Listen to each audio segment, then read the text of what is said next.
Yesterday, the Senate Majority Leader Chuck Schumer gave an update on the Build Back Better bill, with Schumer still having hopes of passing that bill before Christmas, they'll have less than 3 weeks to do so. And now that it looks like they may have the debt ceiling out of the way, they'll soon be able to turn their focus back towards the Build Back Better Act.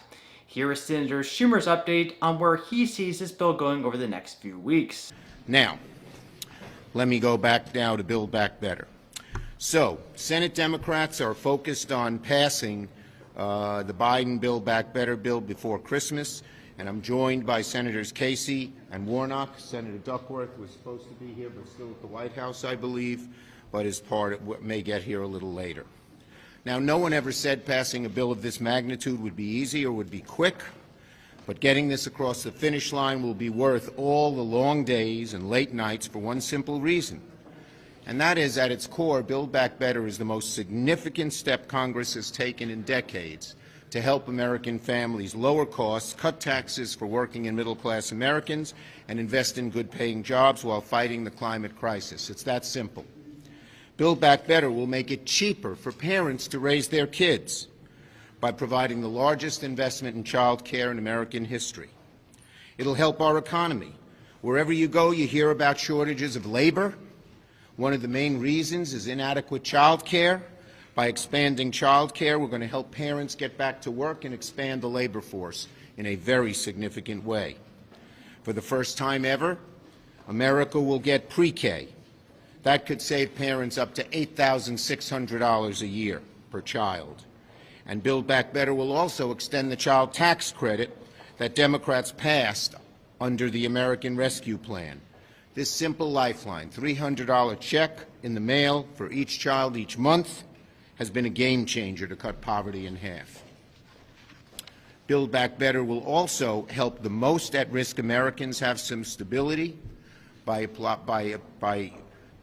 providing the largest investment in public housing ever, and it'll save Americans even more money by making prescription drugs like insulin, which has skyrocketed in cost, cheaper. Build Back Better takes the long overdue steps to fight the climate crisis, which costs our country tens of billions of dollars each year. And we're going to put millions of people to work in good-paying jobs to help fight that crisis, with an emphasis on poorer people and people of color who will get job training and uplift our whole economy that way.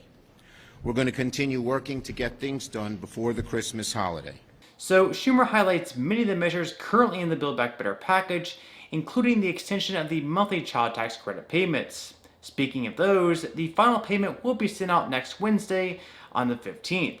One thing Schumer failed to mention is their current debate over the state and local tax deduction. This has been one thing Democrats have been heavily debating on, and one issue Republicans have been calling Democrats out on, being that raising the cap on the amount people can deduct from their state and local tax returns on their federal tax returns, this will mainly benefit the wealthy. Here is John Thune saying just that.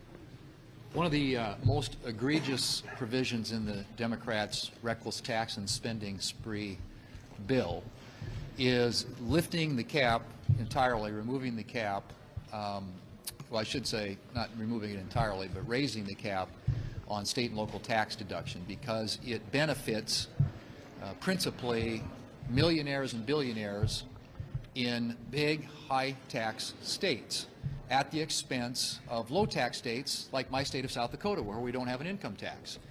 So states like South Dakota that don't have an income tax end up subsidizing taxpayers in high-tax states like New York and New Jersey and California, by the way, which are the three biggest beneficiaries of this particular provision in the Democrats' reckless tax and spending spree bill. In fact, Senator Grassley has called the BBB the blue state billionaire bailout.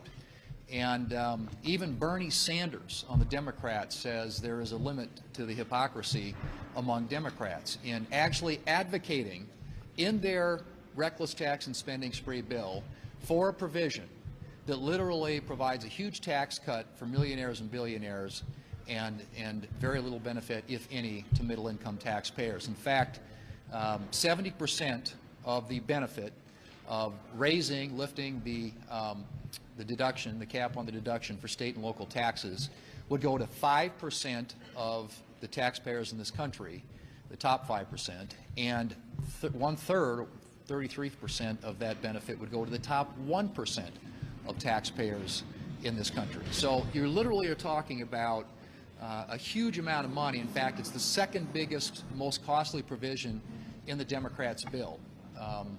Would be designed specifically to give a huge tax cuts to millionaires and billionaires in high tax states.